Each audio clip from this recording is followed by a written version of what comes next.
प्रिय छात्र छात्राओं, सुप्रभात।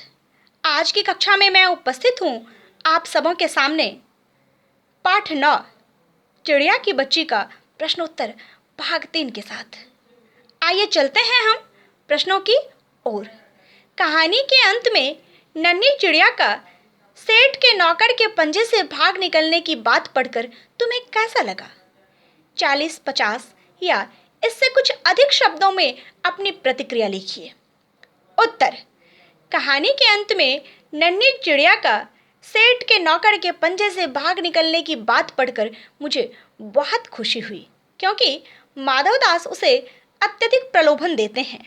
माधवदास चिड़िया को बहुत अधिक प्रलोभन देते हैं, जैसा कि आप सबों को पता है, ताकि चिड़िया उसके पास रह जाए। परंतु चिड़िया नहीं मानती। अंत में वह उसे अपने नौकर से पकड़वाना चाहता है, लेकिन चिड़िया भाग निकली। यदि माधवदास चिड़िया को पकड़वाने में सफल हो जाता, कामयाब हो जाता, तो चिड़िया का शेष यानी बचा हुआ जीवन कैदी के रूप में व्यतीत बीतता। उसकी आज़ादी समाप्त हो जाती और वह अपने परिवार से बिछड़ जाती। उसकी स्वच्छंदता, हंसी खुशी सब समाप्त हो जाती। अतः मेरी संवेदना चिड़िया के प्रति बहुत अधिक है। चिड़िया उस स्वार्थी माधवदास के चंगुल से बच निकलने में सफल हुई। अब प्रश्न संख्या 5। माँ मेरी बाट देखती होगी, नन्ही चिड़िया बार बार इस बात को कहती है।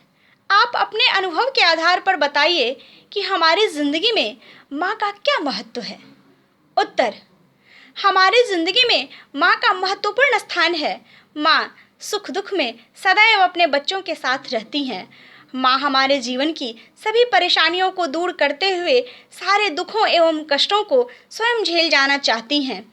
माँ का स्नेह एवं आशीर्वाद के बिना सफल जीवन की कल्पना भी नहीं की जा सकती है।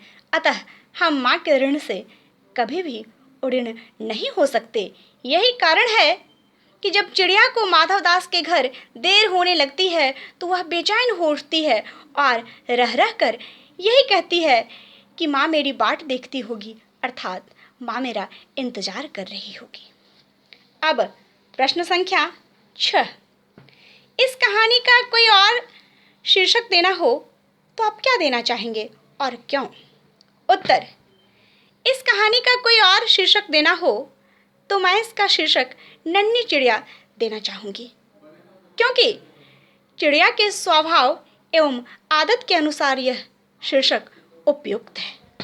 अब भाषा की बात।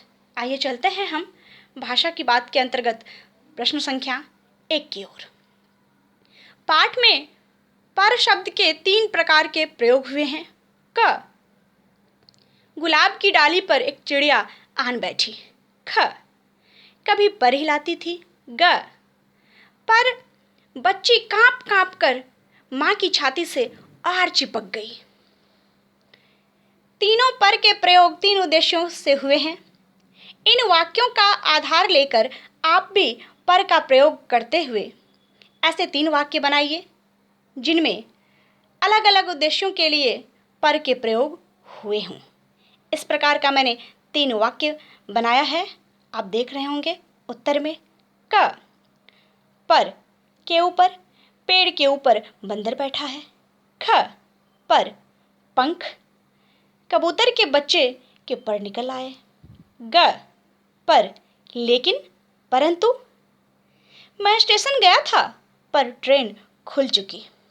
अब प्रश्न संख्या 2, भाषा की बात का प्रश्न संख्या 2।